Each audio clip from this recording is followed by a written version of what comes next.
झटका लगता है भारतीय जनता पार्टी को सुप्रीम कोर्ट के रवैये से, क्योंकि सुप्रीम कोर्ट जो है बहुत सख्त एक्शन लेता है।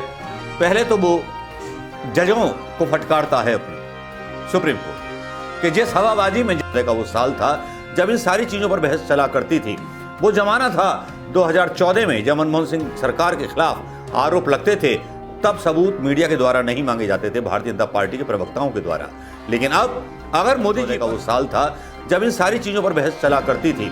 वो जमाना था 2014 में जब मनमोहन सिंह सरकार के खिलाफ आरोप लगते थे, तब सबूत मीडिया के द्वारा नहीं मांगे जाते थे। भारतीय प्रेस में आए हैं, उस बारे में भी सुप्रीम कोर्ट सख्त एक्शन लेगा, ऐसी हिंदुस्तान की जनता को उम्मीद है।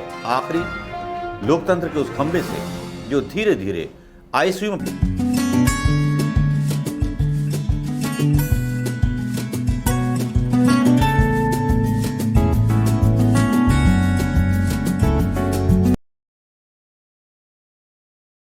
दोस्तों नमस्कार, मैं मनोज कुमार शर्मा एक बार फिर। मोदी जी के बुरे दिन शुरू हो चुके हैं, क्योंकि एक जमाना था कि मोदी जी की तूती बोलती थी और मोदी जी जो थे हर फर मौला थे, जो बोलते थे वो ठीक था। अखबारों की सुर्खियां बन जाता था। अखबारों की सुर्खियां इसलिए तय होती थीं कि प्रिंट मीडिया में क्या जाना है क्या नहीं जाना, ये तय किया जाता था। ये तय किया जाता था कि कौन सी खबर जाएगी और किस खबर पर चर्चा चलेगी। ये तय किया जाता था जो राष्ट्रीय चैनलों पर चलता था।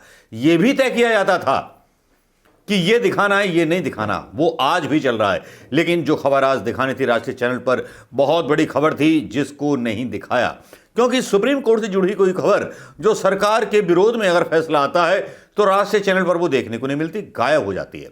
चाहे पुलवामा के शहीदों का मसला हो, चाहे नोटबंदी पर, या मोदी का जो है 100 प्रभावशाली टाइम मैगजीन से नाम हट जाना, इसके ऊपर भी कोई बहस नहीं चलती। 2014 का वो साल था जब इन सारी चीज़ों पर बहस चला करती थी।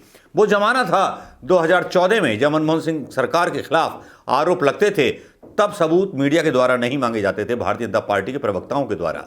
लेकिन अब अगर मोदी जी पर अदानी और मोदी को लेकर के आरोप लगाए जाते हैं तो यही अंजना आंटी नाराज हो जाती हैं और अंजना आंटी नाराज होकर पूछते हुए सबूत लाओ। बिना सबूत के हम कैसे चलाएं? हम 8 घंटे बहस चलाएंगे। अरे सबूत ढूंढने का काम पत्रकारों का है, नेताओं का थोड़ा ही है। आरोप लगाया है तो आप जांच कीजिए और कीजिए आगे कार्रवाई। लेकिन यहाँ सबसे बड़ा झटका लगता है भारतीय जनता पार्टी को सुप्रीम कोर्ट के रवैये से, क्योंकि सुप्रीम कोर्ट जो है बहुत सख्त एक्शन लेता है।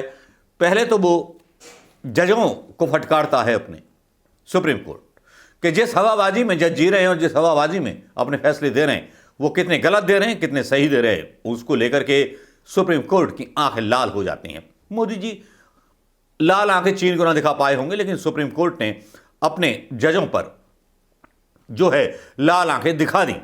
सुप्रीम कोर्ट ने सोमवार को पेंडिंग केसेस पर जजों के इंटरव्यू पर सख्त ऐतराज जताया। इसके साथ ही शीर्ष अदालत के कलकत्ता हाईकोर्ट के रजिस्ट्रार जनरल से 4 दिन के अंदर रिपोर्ट मांगी है, जो केंद्र सरकार का वकील है। सुप्रीम कोर्ट ने सोमवार को पेंडिंग केसेस पर जजों की इंटरव्यू पर सख्त ऐतराज जताया। इसके साथ ही शीर्ष अदालत ने कलकत्ता हाईकोर्ट के रजिस्ट्रार जनरल से 4 दिन के भीतर रिपोर्ट मांगी है। सुप्रीम कोर्ट ने पूछा है कि क्या जस्टिस अभिजीत गंगोपाध्याय ने पश्चिम बंगाल में स्कूल में रिश्वत के बदले रिश्वत मामले में न्यूज चैनल को इंटरव्यू दिया था। चीफ जस्टिस डीवाई चंद्रचूड़ और जस्टिस पीएस नरसिम्हा की बेंच ने इसको लेकर के बहुत कड़ा ऐतराज किया है। चीफ जस्टिस ने कहा जजों को पेंडिंग मामलों पर इंटरव्यू देने का कोई अधिकार नहीं है। उन्होंने गुरुवार तक जवाब मांगा है। बेंच ने कहा याचिकाकर्ता टीएमसी नेता अभिषेक बनर्जी ने जस्टिस अभिजीत गंगोपाध्याय द्वारा टीवी पर दिए गए इंटरव्यू के अनुवाद की कॉपी सुप्रीम कोर्ट में पेश की थी। इसको लेकर कलकत्ता हाईकोर्ट के रजिस्ट्रार जनरल को निर्देश दिया गया है कि इससे स्पष्टीकरण मांगा गया है कि क्या उन्होंने समाचार चैनल को ऐसा इंटरव्यू दिया है। रजिस्ट्रार चैनल को इस मामले में गुरुवार या उससे पहले एफिडेविट फाइल करने के लिए कहा गया है। हम शुक्रवार को इस मामले को लिस्ट करेंगे, सुप्रीम कोर्ट ने आश्वासन दिया है। इस दौरान शीर्ष अदालत ने यह भी कहा कि उनका फैसला सीबीआई और ईडी द्वारा की जा रही जॉब स्कैम के जांच के रास्ते में नहीं आएगा, जो जानते हैं टीएमसी नेता अभिषेक के खिलाफ चल रही है। केंद्रीय जांच एजेंसियों की ओर से पेश अतिरिक्त सॉलिसिटर जनरल एसपी राजू ने कहा कि इससे चल रही जांच रुक सकती है। इस पर पीठ ने कहा कि जस्टिस को सिंगल जज की बेंच के सामने पेंडिंग मामले में के मामले में बार बार इंटरव्यू नहीं देना चाहिए। अभिषेक बनर्जी के द्वारा बहुत सारे एफिडेविट इस बारे में जो थे पेश किए गए थे और सुप्रीम कोर्ट इसी को लेकर के भड़क गया। और हो सकता है कि आने वाले टाइम में जिस तरह गुजरात के फैसले आए हैं इन पर भी आरटीआई डाली जाएगी। जिस तरह से नरोदा पाटिया केस में आए हैं उस बारे में भी सुप्रीम कोर्ट सख्त एक्शन लेगा, ऐसी हिंदुस्तान की जनता को उम्मीद है। आखिरी लोकतंत्र के उस खंबे से जो धीरे धीरे आईसीयू में पड़ा हुआ है लेकिन सांस ले रहा है, तो डीवाई चंद्रचूड़ की वजह से।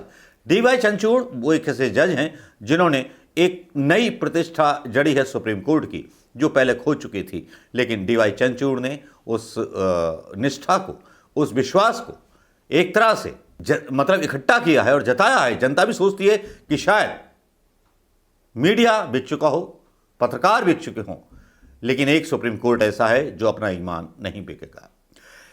अब सुप्रीम कोर्ट की दूसरी खबर कि मोदी जी को माफी मांगनी पड़ी सुप्रीम कोर्ट से। क्यों मांगनी पड़ी, किस लिए मांगनी पड़ी, क्या है पूरा मामला, इस मामले को भी बताते हैं। ये मोदी जी कोई और मोदी जी नहीं है, ये मोदी जी वही हैं जिन्होंने राहुल गांधी के ओबीसी कहने पर एक केस डाल दिया था राहुल गांधी पर विदेश में भी कि मोदियों का अपमान किया। ये मोदी बहुत ग्रेट मोदी हैं, देश का पैसा लेकर के भागे हुए हैं ये ग्रेट मोदी। और सुप्रीम कोर्ट ने इंडियन प्रीमियर लीग के पूर्व आयुक्त ललित मोदी के खिलाफ अवमानना की कार्रवाई सोमवार को बंद कर दी। कोर्ट ने सोशल मीडिया पोस्ट के जरिए न्यायपालिका के विरुद्ध की गई टिप्पणी को बिना शर्त माफी मांगने पर ललित मोदी के खिलाफ कार्रवाई को बंद कर दिया।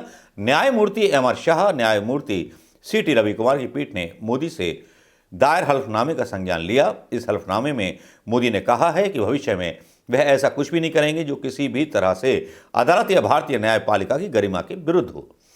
जिसके बाद पीठ ने कहा कि हम बिना शर्त माफी मांगी गई है उसको स्वीकार करते हैं। हम ललित मोदी को याद दिलाना चाहते हैं कि भविष्य में उनकी ओर से किए गए ऐसे हर प्रयास को हम बहुत गंभीरता से लेंगे जो भारतीय न्यायपालिका और अदालतों की छवि को खराब कर रहे हैं। सुप्रीम कोर्ट ने कहा कि हम बिना शर्त माफी को खुले दिल से स्वीकार करते हैं क्योंकि अदालत माफ करने में हमेशा विश्वास रखती है, खासकर जब माफी बिना शर्त और सच्चे दिल से मांगी गई हो। इसके अलावा कि माफी स्वीकार करते हुए हम वर्तमान कार्रवाई को बंद करते हैं। पीठ ने कहा सभी का सम्मान करना चाहिए, यही एकमात्र चिंता है। इससे पहले 13 अप्रैल को न्यायालय ने न्यायपालिका के खिलाफ टिप्पणी के लिए ललित मोदी को फटकार लगाई थी। साथ ही सोशल मीडिया मंचों और राष्ट्रीय समाचार पत्रों में बिना शर्त माफी मांगने का निर्देश भी दिया था। यह तो मोदी पर बनाया गया था दबाव और सुप्रीम कोर्ट के जजों ने ले धरा मोदी को। नहीं, मोदी मोदी मोदी भाई, हर जगह मोदी, घर घर मोदी, ये चल ही रहा है सब जगह। अब मोदी जी के जो समर्थक हैं मोदी, वो जो है कुछ भी ऊल जलूल बयान देने लगते हैं न्यायपालिका के खिलाफ और किसी के भी खिलाफ, राहुल गांधी के खिलाफ, विपक्ष के नेता के खिलाफ केस भी दायर करा देते हैं। लेकिन खुद के दामन में इतने दाव हैं फिर भी उंगली उठाते हैं उस सफ़ेद चादर पर, जिस सफ़ेद चादर का जो है निगहबान ये पूरा हिंदुस्तान है, जिस पर कोई दाग नहीं है। ये दो खबरें बहुत विशेष थीं, इसीलिए सुप्रीम कोर्ट ने जैसे जजों को फटकारा है और आने वाले समय में गुजरात कोर्ट के जो जज थे उन्होंने निर्णय लिए हैं, उस पर भी सवाल तो उठते हैं और सवाल उठाए जाएंगे। लेकिन यहाँ मोदी का माफ़ी मांगना वाकई में एक ऐसा झटका था कि माफ़ी वीर संघी आज भी हैं। एक राहुल गांधी है जो माफ़ी मांगने के लिए तैयार नहीं, जो अपना घर छोड़ने के लिए तैयार था। कुछ नेता हैं जो संसद सदस्य नहीं है, कुछ नहीं है, लेकिन अपना घर छोड़ने के लिए इसलिए तैयार नहीं है चाहे मोदी जी के जूते उनको चाटने पड़े। नमस्कार, जय हिंद दोस्तों।